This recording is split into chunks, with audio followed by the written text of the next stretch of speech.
Bien-aimés dans le Seigneur, soyez bénis. Nous bénissons le Seigneur une fois de plus pour l'opportunité qu'il nous donne. Il nous donne le souffle de vie, l'être et le mouvement, et aussi cette grâce de partager la merveilleuse parole de notre Seigneur et Sauveur Jésus-Christ avec vous. Merci, bien-aimés dans le Seigneur, de nous accueillir chez vous, non pour venir parler de nous-mêmes, mais pour venir parler du royaume de notre Père, le royaume des cieux. Nous sommes dans la joie, bien-aimés dans le Seigneur, de partager ce merveilleux moment avec vous et surtout autour de ces thèmes que nous avons commencé depuis quelques jours avec vous sur la délivrance, diagnostic et remède. Eh bien, nous sommes en train de parler de ces thèmes où tellement nous en avons besoin parce qu'il se passe beaucoup de choses dans nos vies. Nous voulons voir clair. Et nous ne pouvons voir clair que par la parole, les Écritures. Bien-aimés dans le Seigneur, si nous allons dans les Écritures, nous sommes dans les Écritures, nous allons dans de profondeurs des Écritures et là, nous comprenons la volonté de Dieu et il y a des choses qui doivent réellement nous révolter parce que nous ne sommes pas obligés, nous ne sommes pas appelés à être esclaves des ténèbres, de Satan, de la mort, du péché et des choses de ces mondes. Nous avons commencé ce merveilleux thème et vous avez beaucoup aimé. Ces thèmes vous intéressent beaucoup parce qu'il y a beaucoup de mensonges, il y a beaucoup de déviations. Nous prions le Seigneur pour qu'il nous fasse grâce de demeurer et de rester dans sa parole. Nous voulons prier pour continuer cet enseignement que nous avons commencé. Prions le Seigneur. Seigneur Dieu Tout-Puissant, nous te prions pour toute ta parole, pour ces moments de partage. Nous prions que le Saint-Esprit puisse nous parler. Lui qui connaît toutes choses puisse nous révéler encore ta volonté. Merci parce que tu as dit dans ta parole, le Saint-Esprit vous enseignera sur toutes choses. Nous prions que le Saint-Esprit nous enseigne sur la délivrance. Et je prie au Dieu de gloire que cet enseignement reste dans tes Écritures et que ton peuple soit béni, affranchi. Que tout ce qui est de l'incrédulité, des distractions et toute forme d'obstacle soit brisé devant nous au nom puissant de Jésus-Christ. Que l'honneur, la gloire, la puissance te reviennent au nom de Jésus, notre Maître, notre Seigneur, notre Dieu. Amen. Bien-aimés dans le Seigneur, depuis un certain temps, nous avons commencé notre premier chapitre sur les concepts généraux sur la délivrance. Notre premier point, c'était des questions fréquentes. Nous avons essayé de poser quelques questions que les gens nous posent. Deuxième point, nous avons parlé sur le combat spirituel. Eh bien, c'était important que nous parlons un tout petit peu sur le combat spirituel. Troisièmement, nous avons parlé Satan et son œuvre dévastatrice. Voilà, nous avons essayé de parler un peu de l'œuvre dévastatrice. Nous allons revenir bien sûr dans un autre chapitre en long et à large, mais nous avons donné déjà une idée sur l'œuvre dévastatrice de Satan. Quatrièmement, nous avons parlé le Dieu de la délivrance. Dieu se révèle dans nos vies comme le Dieu de la délivrance. Nous devons être heureux parce que notre Dieu est lui-même le Dieu de la délivrance. Cinquièmement, nous avons parlé de deux dimensions par rapport à la délivrance. Deux dimensions par rapport à la délivrance. Et là, nous avons parlé de la délivrance par rapport au salut et nous avons parlé aussi de la délivrance par rapport à la marche que nous sommes appelés à vivre chaque jour. Et nous avons donné aussi priorité à la délivrance spirituelle parce que c'est ce qui est la plus importante. Vous pouvez être délivré de la maladie, délivré de ceci, cela, mais si vous n'avez pas encore été délivré du royaume des ténèbres et de Satan, bien-aimé dans le Seigneur, vous allez mourir et aller en enfer. Voilà pourquoi nous donnons plus d'importance à la délivrance qui est tout simplement spirituelle. Alors, le point 6 de notre premier chapitre, nous avons parlé sur la définition de la délivrance. Nous avons essayé de définir la délivrance, c'était quoi? Et bien aimé dans le Seigneur, vous avez tout cet enseignement déjà dans notre chaîne YouTube Voici l'époux, où vous pouvez, bien aimé dans le Seigneur, vous ressourcer, vous rattraper pour voir déjà les deux premières parties que nous avons vues. Aujourd'hui, nous allons commencer par le point 7 du premier chapitre qui est tout simplement le but de la délivrance. Quel est le but de la délivrance? Pourquoi Dieu veut nous délivrer? Ça, c'est très important, bien aimé dans le Seigneur, que nous puissions comprendre pourquoi Dieu veut nous délivrer. Alors, quand vous lisez dans Galates au chapitre 5, le verset 1, Ça résume toute la pensée de Dieu sur sa démarche pour nous. Galates chapitre 5, le verset 1. Écoute ce qui est écrit. C'est pour la liberté que Christ nous a affranchis. Demeurez donc fermes et ne vous laissez pas mettre de nouveau sous le joug de la servitude. Oh yes, j'aime ça. La Bible dit, c'est pour la liberté que Christ nous a affranchis. Donc, Jésus ne veut pas que nous soyons esclaves. Jésus ne veut pas que nous soyons prisonniers. Jésus ne veut pas que nous soyons liés par des chaînes. Jésus ne veut pas que nous soyons liés par des liens. Jésus ne veut pas que nous soyons victimes des envoûtements. Jésus ne veut pas que nous soyons victimes des pactes, victimes des paroles mauvaises, victimes de ceci, cela. Jésus ne veut pas que nous soyons sous l'emprise des démons, sous l'emprise des sorciers, sous l'emprise des hommes de ce monde. Je suis en train de dire à quelqu'un, Jésus veut te voir libre. La volonté parfaite de Dieu, la volonté parfaite de Jésus est de vous voir une personne libre, que vous ne soyez pas esclave de la maladie. C'est pour cela que je suis en train de m'énoncer toute forme de maladie qui sont en train de t'embêter, de te quitter au nom puissant de Jésus-Christ, parce que Jésus-Christ ne veut pas te voir malade. La maladie n'est pas la volonté de Dieu. La Bible dit c'est pour la liberté que Christ nous a affranchis. Vous voyez, la première délivrance, lorsque nous avons crié la délivrance par rapport à notre salut, nous avons été déjà libérés. C'est justement le but pour laquelle le Seigneur nous a affranchis. Parce qu'il veut que nous puissions être un peuple libre, une sœur libre, un frère libre. Nous voulons être une assemblée de gens libres. Nous voulons être des bien-aimés dans le Seigneur où nous sommes libres. Alors, la délivrance nous permet de jouir d'une liberté totale offerte gratuitement par Dieu. Bien-aimé, Dieu nous accorde sa délivrance, la liberté gratuitement. Le mot gratuitement fait mal à plusieurs personnes, surtout ceux qui aiment monnayer les choses de Dieu, surtout ceux qui aiment bien chercher de l'argent derrière les choses de Dieu. Ils aiment pas ces mots gratuits. Et vous aussi, peuple de Dieu, depuis que vous avez compris les mots gratuits, vous ne soutenez plus l'œuvre de Dieu, vous ne donnez plus pour les veuves, vous ne donnez plus pour les orphelins. Donc, d'un côté, les gens sont énervés, de l'autre côté, les gens sont tombés dans les pièges. Nous devons faire très attention.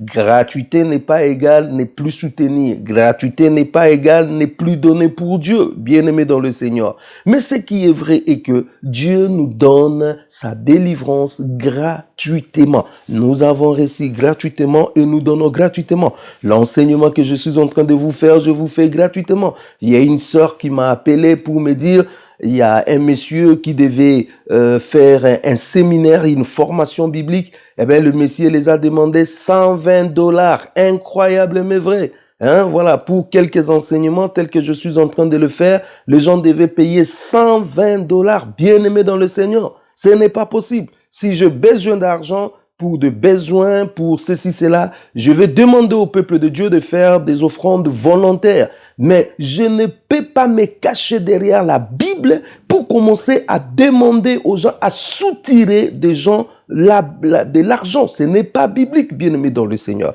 Et là, je suis en train de répondre directement à une question que nous avons posée au début. Devons-nous payer pour notre délivrance? Non, bien-aimé dans le Seigneur. Jésus nous a donné la délivrance gratuitement. La plus grande des délivrances que nous avons. La délivrance qui nous a été donnée, où nous avons été libérés de Satan, de la mort, du péché, de l'enfer, de tout ce qui est diabolique, du royaume des ténèbres. Nous avons reçu ça gratuitement. Cela veut dire des petites délivrances, voilà, pour la maladie, pour la pauvreté, pour ceci, cela. Bien-aimés dans le Seigneur, nous en avons gratuitement, de toutes les façons. Celui qui nous a donné le pouvoir, l'autorité pour chasser les démons, pour libérer les captifs, ceci, cela, il nous a donné gratuitement. Pourquoi alors nous allons demander aux autres de payer pour qu'ils soient délivrés? Non, bien-aimés dans le Seigneur.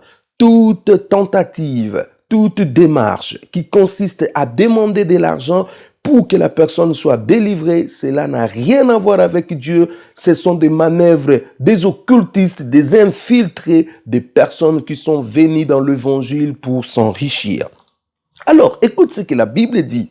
C'est pour la liberté que Christ nous a affranchis. Et la Bible dit, ne vous mettez pas de nouveau sous les jougs de la servitude. Vous voyez, toute forme de poids que vous avez aujourd'hui, toute forme de charge, toute forme de maladie, toute forme de lien, de mauvais sorts, toute forme des envoûtements, toute forme de choses que vous vivez aujourd'hui, eh bien, c'est une façon de se mettre de nouveau sous les jougs, alors que Jésus vous avait déjà libéré, alors que Jésus-Christ vous avait déjà affranchi, alors que déjà Jésus vous a rendu une personne libre. Pourquoi les diables, pourquoi les hommes de ce monde, pourquoi le méchant, les sorciers, les occultistes, les marabouts, pourquoi les démons, pourquoi Satan veut te mettre de nouveau sous les jougs de l'ennemi? Il ne faut jamais accepter cela, bien-aimé dans le Seigneur, parce que vous avez été déjà libérés. Je lis avec vous un autre passage que j'aime beaucoup, le but de la délivrance. C'est pour la liberté que Christ nous a affranchis. N'oubliez jamais ça. Nous lisons dans Luc au chapitre 1, les versets 70 jusqu'au verset 75. C'est merveilleux. Je vous invite à lire avec moi. La Bible dit, comme il l'avait annoncé par la bouche de ses saints prophètes de temps anciens, un sauveur qui nous délivre de nos ennemis et de la main de tous ceux qui nous haïssent. Voilà. Nous avons un sauveur qui nous délivre de la main de nos ennemis. Vous avez des ennemis, vous avez des gens qui vous poursuivent, vous avez des gens qui cherchent à vous contrôler, vous avez des gens qui vous réclament, vous avez ceci, cela. Laissez-moi vous dire, bien-aimés, vous avez un sauveur qui vous délivre de la main de tous ces mondes-là au nom puissant de Jésus-Christ. Le verset 72, la Bible dit, c'est ainsi qu'il a manifesté sa miséricorde envers nos pères et se souvient de sa sainte alliance. 73, c'est nous le serment par lesquels il avait juré à Abraham, notre père. 74, de nous permettre, après que nous serions délivrés de la main de nos ennemis, de les servir sans crainte. 75, en marchant devant lui dans la sainteté et dans la justice tous les jours de notre vie. Bien-aimés dans le Seigneur, Jésus dit ceci, la prophétie dit ceci. Nous devons être délivrés de la main de tout ce qui nous accable, de tout ce qui nous oppresse, de la main de tout. Pourquoi? Parce que lorsque nous serons délivrés, nous aurons la possibilité de servir Dieu sans crainte. Voilà, bien aimé, les services. Derrière la délivrance, il y a les services. Une personne qui a expérimenté la délivrance, je dis dans toutes les dimensions, doit par après servir Dieu. Si Jésus vous a libéré du monde des ténèbres, du royaume des ténèbres, Jésus vous a libéré du péché, des Satan, des démons, Jésus vous a accordé le salut. Le but est que vous puissiez non seulement vivre dans la liberté, parce que la volonté de Dieu est que nous vivons dans la liberté, mais aussi de le servir. Dieu veut à ce que nous puissions le servir. Bien-aimés, la question que j'ai à vous poser, est-ce que vous servez Dieu? Pourquoi vous ne servez pas Dieu, bien-aimés dans le Seigneur?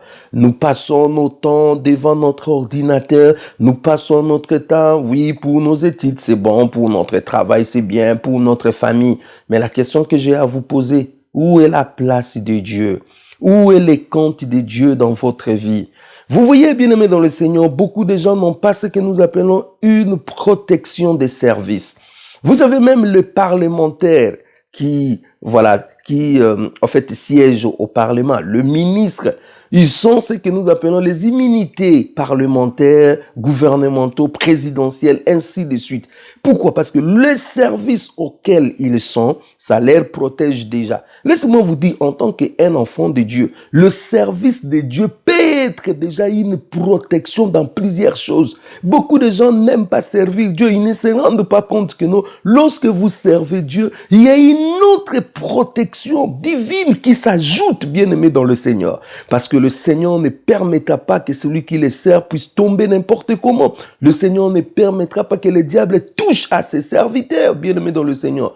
Mais quand vous refusez de servir Dieu, vous manquez directement à une grande bénédiction dans votre vie. Vous devez aimer le service de Dieu parce que le Seigneur dit, après que nous serions délivrés, que nous puissions lui servir. Celui qui est délivré sert Dieu sans crainte, sert Dieu avec sérénité, sert Dieu avec confiance. Mais lorsque vous êtes encore lié dans le passé, lié dans des chaînes à cause de ceci, cela, quand vous venez devant le Seigneur, c'est le diable qui vous accuse, c'est le diable qui vous oppresse, c'est le diable qui est en train de vous rappeler des choses anciennes, c'est le diable qui est en train de vous décourager. Vous voyez, vous voulez servir le Seigneur, mais la maladie ne vous permet pas, quelle que soit la volonté, mais le cœur ne suit plus. Vous voulez servir le Seigneur, mais vous avez mal dormi, vous étiez, vous-même vous êtes mal, vous ne pouvez pas aller prêcher à une autre personne. Vous voyez le but par lesquels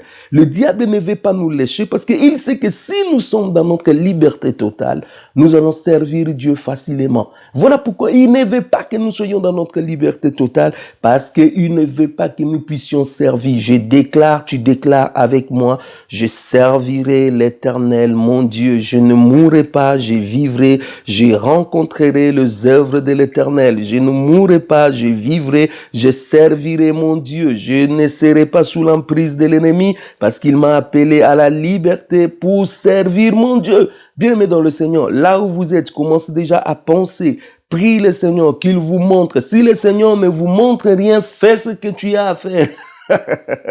Beaucoup de gens se réfugient pour dire, mais oui, j'ai prié le Seigneur pour qu'il me montre quelque chose, mais il m'a rien montré. Si le Seigneur t'a rien montré, vous avez des yeux, vous avez des oreilles, faites ce qui vous semble beau, ce que le Seigneur vous donne, carte verte pour agir. Regarde tout autour de toi. Qu'est-ce que tu peux faire? Bien-aimé, pour aller témoigner le Seigneur, vous n'avez pas besoin que le Seigneur vous dise. C'est déjà ce que le Seigneur nous a dit. Pour soutenir tel, pour prier pour tel, pour ceci, cela. Vous n'avez pas forcément que Dieu vous dise, bien-aimé dans le Seigneur. Ça, ce sont des faux fuyants. Ce sont au fait des raisonnements que le diable introduit dans la tête des enfants de Dieu pour qu'ils ne servent pas Dieu. La délivrance nous permet de servir Dieu sans crainte, dans la liberté, car un enfant de Dieu, esclave, ne peut jamais servir correctement le Seigneur. Vous voyez, lorsque vous êtes dans la délivrance, bien-aimé dans le Seigneur, vous êtes délivré, vous allez servir Dieu sans crainte, parce qu'un enfant de Dieu qui est encore esclave dans bien des domaines ne peut pas correctement, je dis bien, ne peut pas correctement servir Dieu. La délivrance nous permet de marcher dans la sainteté et la foi véritable tous les jours de notre vie. Parce que la Bible dit dans le verset 75, en marchant devant lui dans la sainteté et dans la justice, tous les jours de notre vie. Vous voyez, une personne délivrée, une personne libre va marcher dans la sainteté et la justice tous les jours de sa vie. C'est pour cela la délivrance nous permet de marcher dans la sainteté et la foi véritable tous les jours de notre vie. Il est important, bien-aimé dans le Seigneur, que nous puissions marcher dans la sainteté et la justice. Celui qui a reçu la délivrance marche dans la justice, dans la sainteté. Si vous voyez quelqu'un qui marche dans le désordre et il vous dit il a été délivré, non, il n'a pas été délivré. Non. Après la délivrance égale la sainteté, égale la justice. Et laissez-moi vous dire, bien-aimé, la meilleure façon de garder sa délivrance, c'est de marcher dans la sainteté et la justice. Vous pouvez être délivré aujourd'hui, mais si par après, vous ne marchez pas dans la sainteté, dans la crainte de Dieu, dans la justice, dans une vie de prière, de sanctification, vous n'allez pas garder cette délivrance. Le diable va venir encore s'installer, encore prendre possession. Mais si vous avez été délivré et après vous êtes dans la sainteté, Dieu vous bénira. Soyez bénis, bien-aimés dans le Seigneur. Nous vous laissons suivre les annonces et nous revenons juste après les annonces. Voici l'époux est une chaîne chrétienne qui vous parle de l'évangile de grâce de notre Seigneur et Sauveur Jésus-Christ. Vous avez reçu gratuitement, donné aussi gratuitement, nous dit les Écritures. Abonnez-vous massivement dans notre chaîne pour recevoir continuellement nos enseignements que nous mettons en ligne. Nous vous remercions pour votre soutien spirituel, matériel et financier. Si vous désirez recevoir nos livres, le système de contrôle, le triomphe de la croix, l'Armageddon, le principe universel du choix, et plus spécialement notre nouveau livre sur la délivrance, diagnostic et remède, nous vous prions de nous faire parvenir sur notre numéro WhatsApp plus 243 81 507 15 15 votre nom complet, votre adresse postale et le titre du livre que vous désirez. Nous vous serons très reconnaissants pour votre participation financière volontaire pour nous permettre d'imprimer le livre et d'en faire bénéficier à un plus grand nombre de personnes. Voici l'époux 100% Jésus-Christ, voici l'époux 100% gratuit. Soyez grandement bénis, bien-aimés dans le Seigneur. Nous continuons avec notre thème, la délivrance, diagnostic et remède. Bien-aimés, nous sommes toujours dans ce chapitre 1 et nous allons maintenant voir le 8e point du chapitre 1. La démarche à suivre pour obtenir toute forme de délivrance. Je sais qu'à la fin, je reviendrai avec force détail pour vous montrer quelle est la démarche, les instructions, ainsi de suite pour la délivrance. Mais ici, bien-aimés dans le Seigneur, je vais donner ce que nous appelons le principe général, parce que tout au long de cet enseignement, il y a des gens qui n'arriveront même pas à la fin de cet enseignement, ils sont déjà délivrés, le Seigneur a résolu déjà leurs problèmes. Je crois à cela parce que derrière cet enseignement, l'Esprit de Dieu est agissant et l'Esprit du Seigneur peut toucher quelqu'un. L'Esprit du Seigneur n'attendra pas la fin de cet enseignement pour toucher qui il veut. Si quelqu'un se met déjà dans une bonne disposition, si quelqu'un déjà laisse la possibilité au Saint-Esprit d'agir dans sa vie, je crois que cette personne sera déjà délivrée. Voilà pourquoi je vous donne déjà dans ce point 8 la démarche que vous devez faire si vous voulez être délivré. Il y a 4 choses à faire pour obtenir une délivrance. 4 choses. Bien-aimés dans le Seigneur, n'oubliez jamais ces 4 choses. Gardez toujours dans votre esprit ces 4 choses à faire si vous voulez être délivré, parce que c'est si important pour vous. Dans tout ce que je suis en train de dire, vous vous retrouvez dans un point, vous vous retrouvez dans une situation. Vous dites, oui Seigneur, dans ce point, on a parlé de moi, je vais être délivré. Regardez les 4 choses que vous devez faire.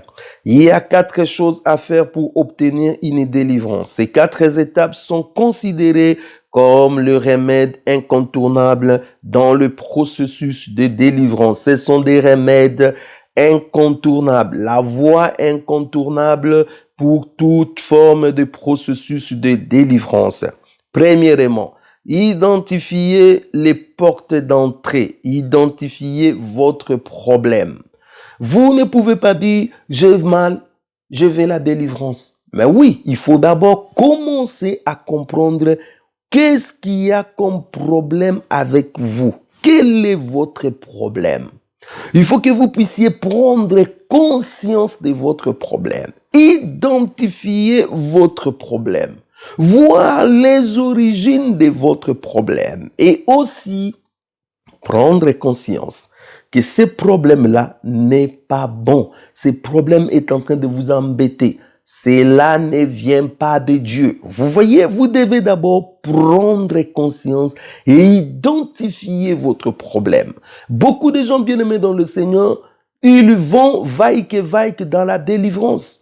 Ils n'ont pas identifié leurs problèmes.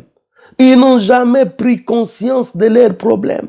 Ils parlent de la délivrance, mais sans conscience. J'ai dit, il y a des personnes sans conscience. J'ai dit, il y a des personnes sans conscience. C'est-à-dire, ce sont des personnes, voilà, ils n'ont aucune aucune conscience que dans leur vie, ça ne va pas. Il y a même ceux qui trouvent que ce qu'ils vivent, c'est bon, c'est normal. Il y a même ceux qui se cachent derrière la parole de Dieu pour dire, c'est la volonté de Dieu. Quelle est la volonté de Dieu qui laisse les gens souffrir si ce n'est pas, bien sûr, entre guillemets, les épreuves. Mais les épreuves, nous n'en avons pas toute la vie. Non, les épreuves, ce sont des moments qui viennent. Quand je marche dans la vallée de l'ombre de la mort, je ne crains pas, car tu es avec moi. La vallée de l'ombre de la mort, ce n'est pas notre chemin de tous les jours. C'est un temps où nous passons dans cette vallée et après, nous allons sortir de cette vallée. Mais il y a d'autres personnes, la vallée de l'ombre de la mort est devenue leur mode de vie et ils acceptent ça pour dire que non, ce sont des épreuves. Non, bien-aimés dans le Seigneur,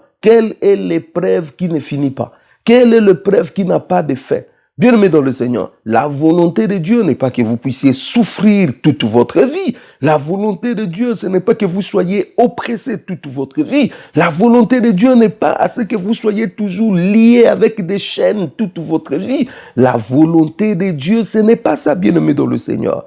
Bien-aimés dans le Seigneur, vous devez prendre conscience. Aussi longtemps que vous n'avez pas pris conscience, aussi longtemps que vous n'avez pas identifié votre problème, je suis en train de dire à quelqu'un, ça ne va pas avec vous. Voilà, bien-aimés dans le Seigneur, je suis en train de susciter en vous une sorte de révolte contre votre problème. Tu vas dire à ton problème, toi problème, tu as beaucoup démérité dans ma vie, dans ma famille.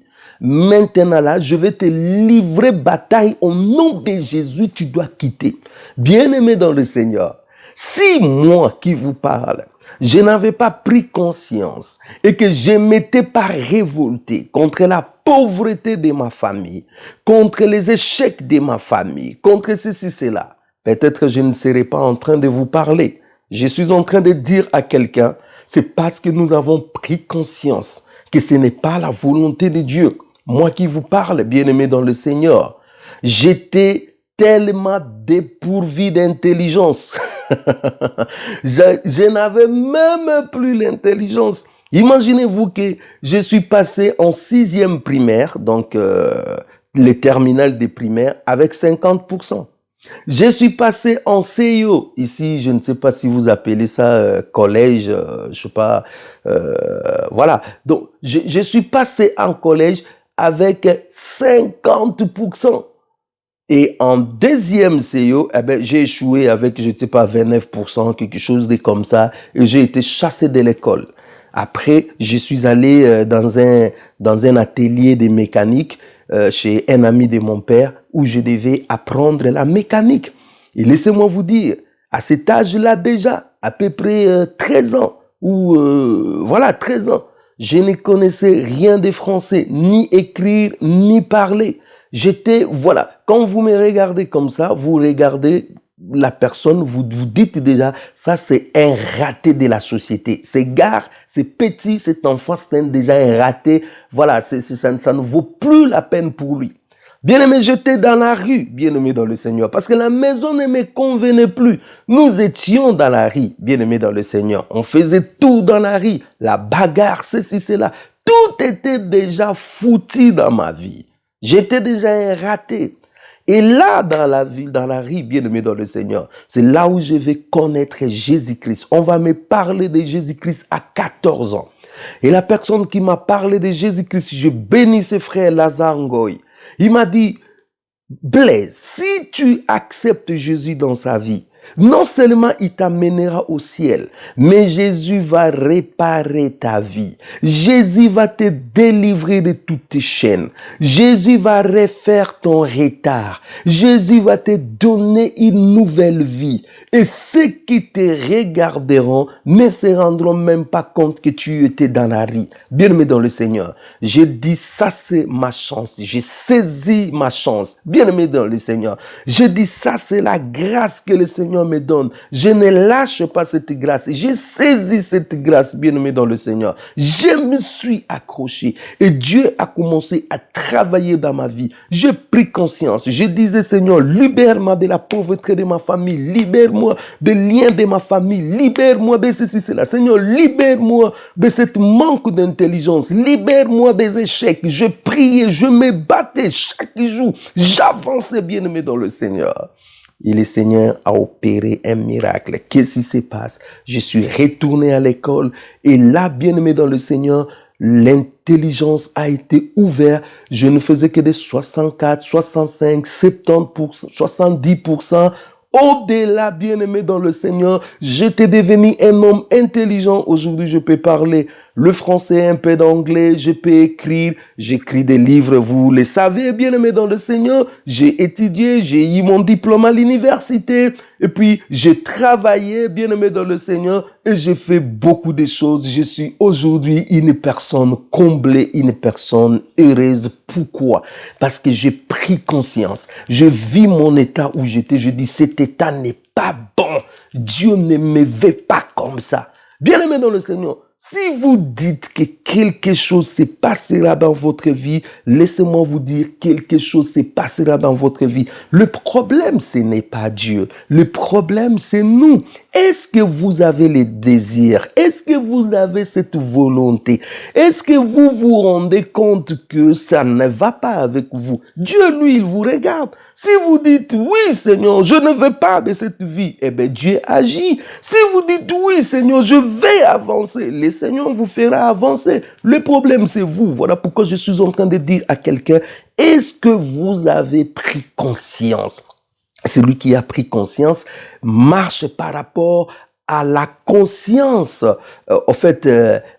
qu'elle a, bien-aimé dans le Seigneur. Vous ne pouvez pas dire que non, je pris conscience que je dois me libérer de ça, mais vous continuez toujours dans le magouille, vous continuez toujours dans ces mariages sales, où on vous a même pas marié, vous êtes allé vous introduire vous-même. Non, bien-aimé dans le Seigneur, vous ne pouvez pas continuer avec le mari détruit, vous ne pouvez pas continuer avec toutes ces saletés, tous ces magouilles, tous ces tromperies, tous ces... Non, bien-aimé dans le Seigneur, celui qui a pris conscience, la deuxième des choses qui vient, c'est quoi? Renoncer au diable par la confession.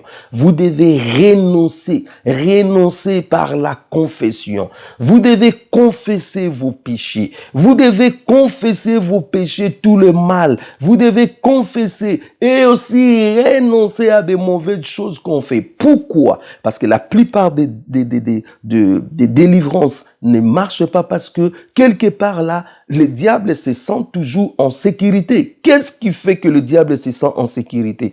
Lorsque votre cœur n'est pas ouvert, lorsque les secrets sont toujours dans le cœur, lorsque la confession n'est pas faite, vous avez tué quelqu'un, vous êtes tourmenté, vous avez besoin de la délivrance. Tant que vous n'avez pas confessé ce que vous avez fait, ça ne marchera jamais, bien-aimé dans le Seigneur. Vous voyez? Donc la confession, vous êtes allé toucher les gris. Voilà, maintenant vous vivez une vie compliquée. Vous êtes allé pour envoûter un mari, pour ceci, cela. Maintenant ça se complique. Mais vous devez renoncer, confesser et renoncer, bien-aimé dans le Seigneur. Alors, lorsque la personne n'a pas renoncé, n'a pas confessé, eh bien, ça ne marchera pas. Vous voyez, bien-aimé dans le Seigneur, c'est important de renoncer et de confesser. Ça, c'est la deuxième étape indispensable si nous voulons à ce que les choses changent dans notre vie. Mais si nous ne renonçons pas, si nous ne confessons pas, nous croyons que nous allons avoir la délivrance comme ça. Voilà pourquoi la délivrance tarde. Voilà pourquoi la délivrance ne marche pas. Parce que tant que le secret est bien gardé, le diable ne partira pas. Tant que le secret est toujours là protégé, le diable dit oui, c'est pas un problème. Protégez votre secret, protégez bien votre vie passée, protégez bien tout cela, bien aimé. Laissez-moi vous dire, vous êtes en train non seulement de protéger ça, mais aussi de garder le diable chez vous. Troisième chose, prendre autorité au nom de Jésus-Christ sur Satan et ses œuvres. Dès que vous avez pris conscience et que vous avez confessé et que vous avez renoncé au mal, Maintenant, ce qu'il faut, c'est de prendre autorité au nom de Jésus. Vous voyez, dans ces moments, la puissance de Dieu, quand ça vient, eh bien, Dieu dit à Satan, non, non, non, non, non, tu peux partir, tu n'as plus un droit légal ici. Tu vois, la personne qui était liée ne veut plus. Et non seulement ça, il a tout déballé, il a renoncé à ses œuvres. Donc toi, tu ne peux pas rester ici. La délivrance devient facile à faire. Vous voyez? Mais si ces choses ne sont pas respectées, la délivrance sera compliquée. Vous allez transpirer, vous allez aller gêne après gêne, alors que ce sont de toutes petites choses à mettre en ordre pour que vous puissiez obtenir votre délivrance. Bien-aimés dans le Seigneur, vous devez faire très, très attention. N'allez pas chercher la délivrance n'importe comment en désordre. Il y a des principes qui sont établis. Si vous êtes dans ces principes, la délivrance automatiquement va venir. Mais si vous n'êtes pas dans ces principes, vous allez gêner, prier, passer tout votre temps pour rien. Il ne se passera rien dans votre vie.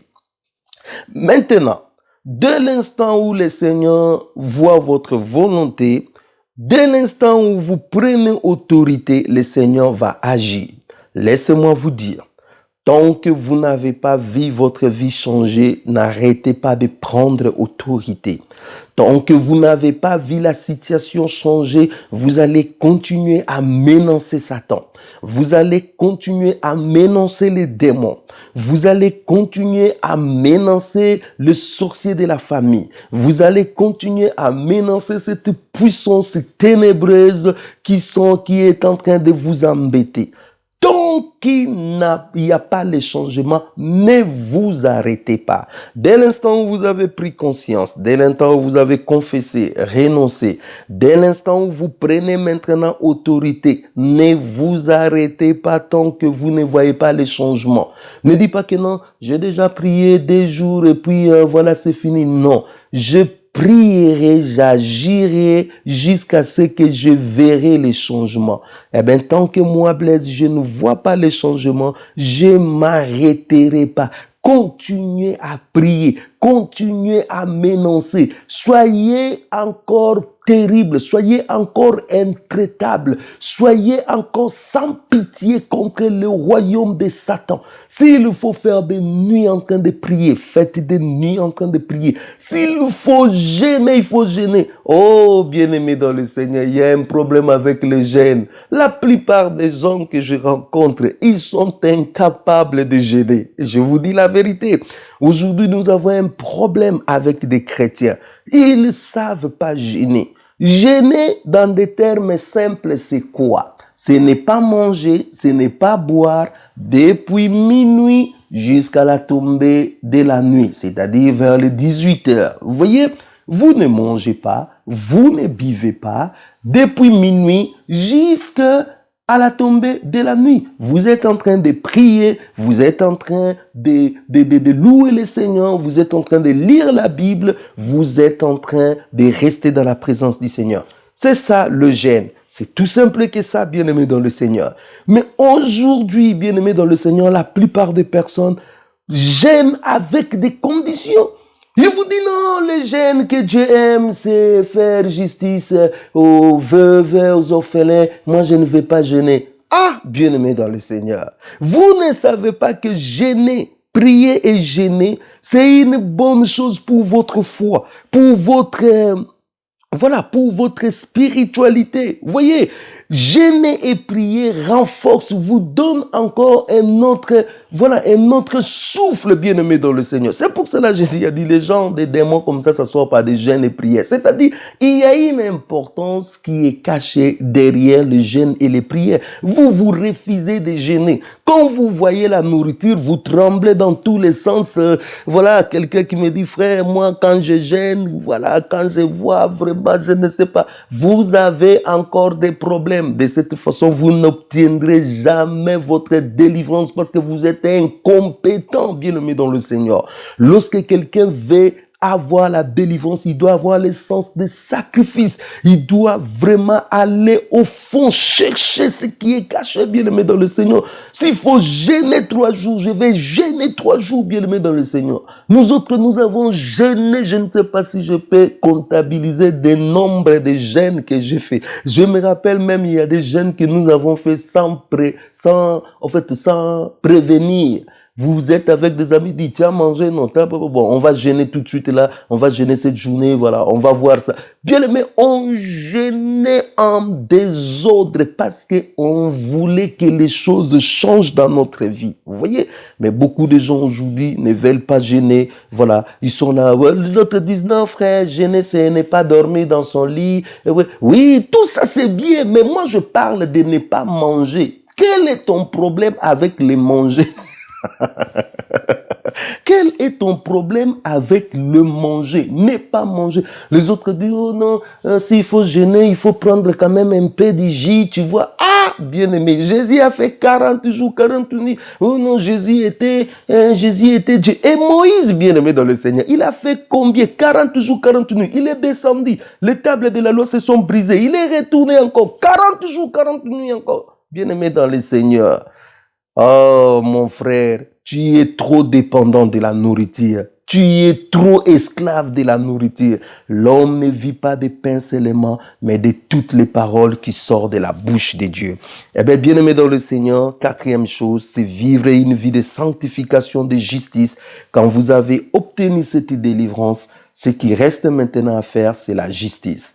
Soyez grandement bénis pour ces moments, bien-aimés dans le Seigneur, que nous avons passés avec vous dans sa présence pour, louer le Seigneur et écouter, partager sa parole. Soyez grandement bénis, mes frères et sœurs.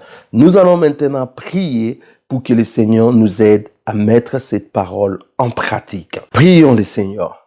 Seigneur Dieu de gloire, Dieu tout-puissant, nous te sommes infiniment reconnaissants pour ce merveilleux moment. Merci Seigneur parce que tu nous as parlé aujourd'hui. Nous voulons prendre conscience de notre problème. Nous ne voulons pas accepter, oh mon Dieu, passivement ces problèmes parce que ce n'est pas dans ta volonté. Ce n'est pas dans ta volonté. Nous voulons rester dans ta volonté. Dieu de gloire, je prie au Dieu de gloire que tant que je ne verrai pas la délivrance dans ma vie, dans ces domaines qui me rend captif sous l'emprise de l'ennemi, je n'arrêterai pas. Parce que c'est pour la liberté que toi tu veux à ce que moi je sois pour te servir au Dieu de gloire. Seigneur, merci parce que je te servirai dans la liberté. Que le diable veuille ou non, je suis libre. Que le diable veuille ou non, ces manœuvres subtiles dans ma vie, ça ne marchera plus jamais à partir de maintenant au nom puissant de Jésus-Christ. Je déclare que je suis libre. Je déclare que je suis libre. Je déclare que je suis libre au nom puissant de Jésus-Christ. Merci Seigneur pour mon frère. Merci pour ma sœur. Merci pour la liberté que tu l'accordes. Au nom puissant de notre Seigneur et Sauveur Jésus-Christ, nous avons ainsi prié. Amen. Soyez grandement bénis, mes frères et sœurs, dans le Seigneur. Merci pour votre particulière attention. Merci également pour tout l'amour que vous nous portez. Merci pour le soutien à ces ministères, votre soutien moral, spirituel, matériel, financier, votre soutien dans tous les plans. Nous vous bénissons et nous vous déclarons bénis au nom puissant de Jésus-Christ.